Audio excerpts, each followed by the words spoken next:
Halo, selamat malam, selamat berjumpa kembali dengan Kakak J. Masih jomblo?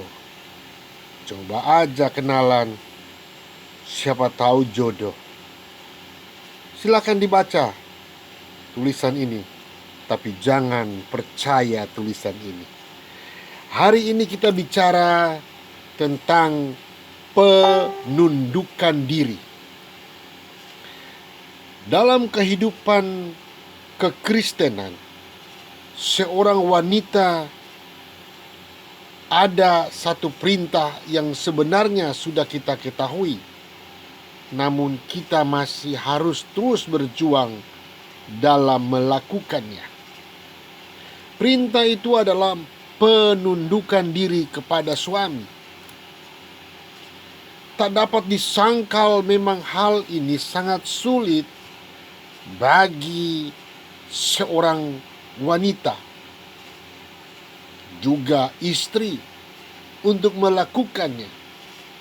Namun di balik itu tersedia berkat yang besar dari Tuhan ketika engkau bersedia melakukannya. Di dalam Efesius 5:22 ayat 24 dikatakan bahwa, "Hai istri, tunduklah kepada suamimu seperti kepada Tuhan, karena suami adalah kepala istri, sama seperti Kristus adalah kepala jemaat. Dialah yang menyelamatkan tubuh.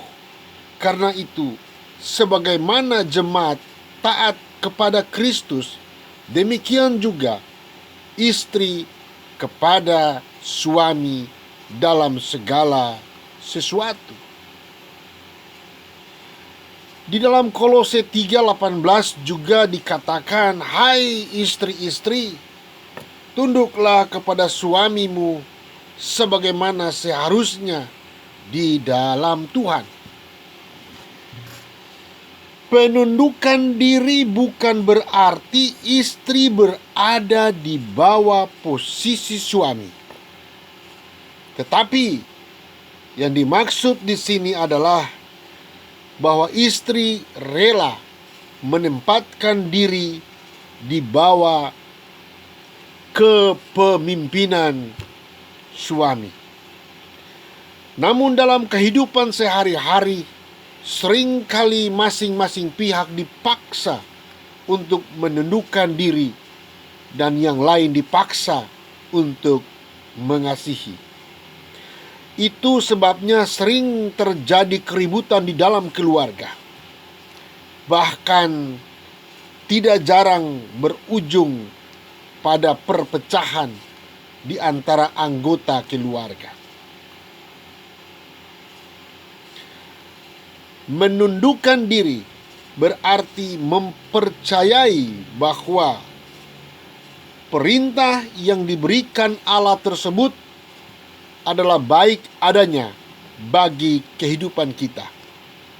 Namun bagaimana caranya agar kita dapat melaksanakan perintah Allah tersebut? Pastilah kita menganggap hal itu berat.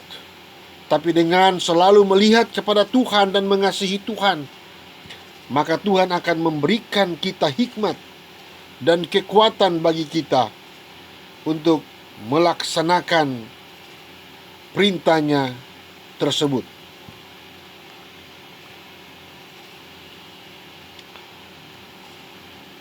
Di dalam 1 Yohanes 5 ayat 3 mengatakan, "Sebab inilah kasih kepada Allah, yaitu bahwa kita menuruti perintah-perintahnya. Perintah-perintahnya itu tidak berat." Jadi kunci agar kita bisa melaksanakan firman Allah, yakni penundukan diri kepada suami, adalah kita harus setuju dulu dengan firman Allah bahwa kasih akan menolong kita untuk memiliki iman bahwa perintah Allah tidak berat.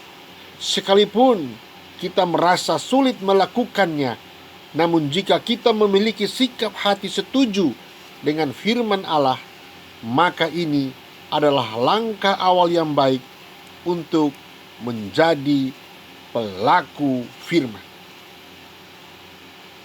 Memiliki roh yang lemah lembut dan tentram.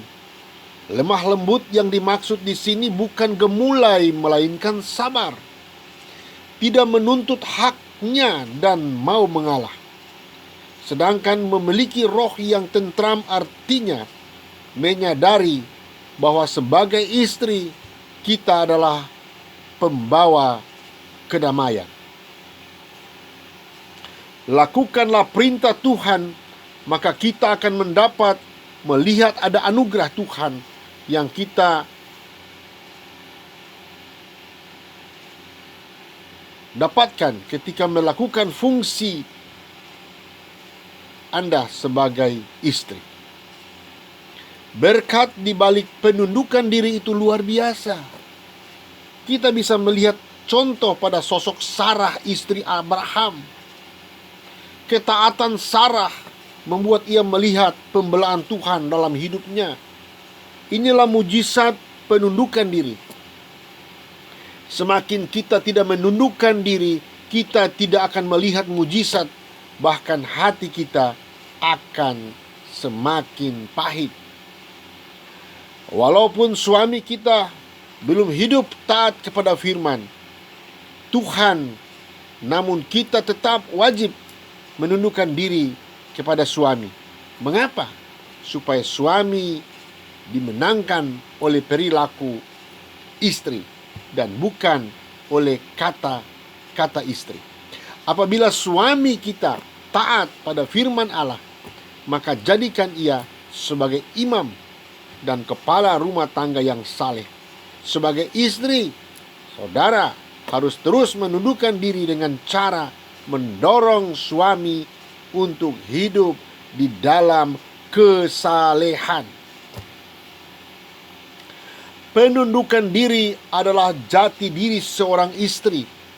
Walaupun sebagai istri yang hebat, tingkat pendidikan yang lebih tinggi dari suami, penghasilan yang lebih besar dari suami, jabatan yang lebih tinggi dari suami, dan lain-lainnya, tidak berarti istri yang menjadi pemimpin dalam rumah tangga atau menjadi pemimpin suami. Tapi muncul pertanyaan, bagaimana jika suami bukanlah tipe pemimpin? Kita harus tetap mengambil posisi di belakangnya untuk mendukungnya. Jati diri seorang istri adalah menjadi seorang penolong yang sepadan bagi suami. Jadi, istri sebagai wanita adalah sebagai tulang rusuk yang menuntut istri untuk tidak memberontak. Janganlah istri mempertahankan hak agar tidak muncul dosa pemberontakan. Milikilah sikap sebagai seorang hamba. Jika kita bergantung sepenuhnya kepada Tuhan, inilah janji firman Tuhan. Jika kita menabur dengan mencucurkan air mata, maka sesuai dengan janjinya, maka saudara akan menuai dengan sorak-sorai. Amin. Salam buat para istri. Mantap.